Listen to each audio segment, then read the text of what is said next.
Hey everyone, welcome to The Explainer. I am so stoked you're here today because we've got a huge goal. Literally, we are going to completely transform the way you speak, and we're going to do the whole shebang in under 6 minutes. Ready? Let's go. Section 1. The Power of Emotion. Okay, let's dive right into this with a quick vocal challenge to prove a major point, like right out of the gate. Take the phrase, "I can't believe you're here." I'm going to rapidly say this exact same sentence 5 totally different ways. Listen closely. First, with excitement. "I can't believe you're here." Now with anger, "I can't believe you're here." How about fear? "I can't believe you're here." Sadness. "I can't believe you're here." And finally, total relief. "Oh, I can't believe you're here." See that? The words stayed exactly the same, but the meaning, it changed every single time.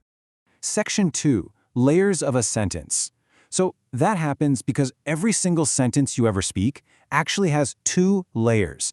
First, you've got the words themselves, and second, you have the feeling living underneath them. Now, what's really interesting about this slide is that identical words can actually hide secret messages. Imagine saying, "I'm fine." If I say it brightly, like, "I'm fine," well, that means I'm happy and everything's a-okay. But what if I cross my arms, look away, and mutter, "I'm fine"? Yeah, that means I am upset, but I definitely do not want to talk about it. Section 3. Master your voice. You see, really good speakers don't just ask what they're saying, they ask what they are feeling. So I challenge you to think about the feeling first, and then just kind of notice what naturally happens to your voice mechanics. Let's test that out. First, imagine you spent 3 hours looking for a lost puppy and it just ran right up to you. "We finally found it!" Notice that super high-energy excitement? Now imagine you found a broken toy from your best friend who just moved far away. "We finally found it." It's slower, heavier, sadder. Exactly the same words, but a totally different emotion. So here's how the mechanics actually work behind the scenes. Notice how excitement gives a sentence lift. Your pitch is brighter, it's higher, and your speed is way quicker. But sadness? Sadness changes the weight of the sentence. It needs more space, so your voice drops lower, feels heavier, and moves a lot slower with more pauses. But what about anger? A lot of people think anger means you just have to yell. But honestly, real anger can be a calm, perfectly controlled, quiet whisper. Imagine someone broke a massive promise to you. You forgot. That quiet focus shows that real anger is really about emphasizing important words, not just shouting at the top of your lungs.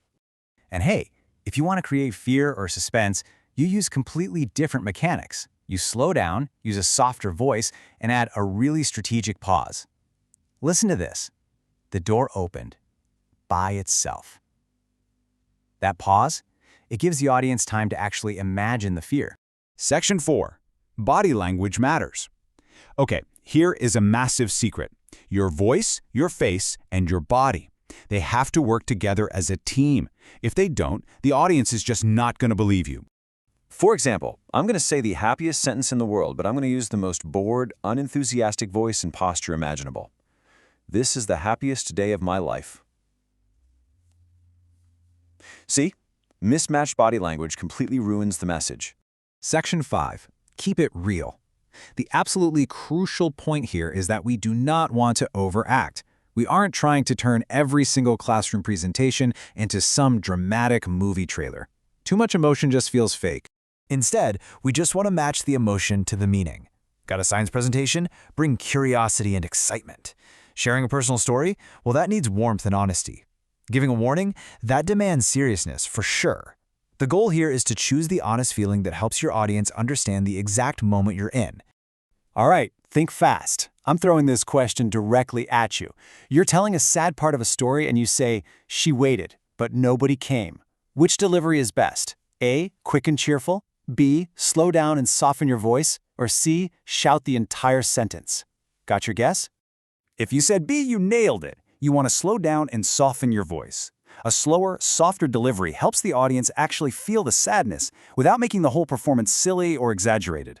Section 6. Your Emotion Challenge. Let's move to your real-world mission for today and see how all of this builds into an awesome interactive game. Go ahead and screenshot or pause on these mission rules. This is the Emotion Switch Challenge.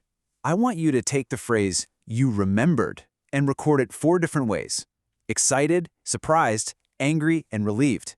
Then play it for a friend and see if they guess right. Oh, and if your recordings sound too similar, be sure to adjust your pitch, speed, and volume. Because remember, emotion changes what a sentence means. So, are you ready to combine everything you've learned for the Emoji Voice Challenge next time? Until then, try today's mission and ask yourself, are you truly in control of the hidden layers of your own voice? Thanks for learning with me on this explainer. Catch you later.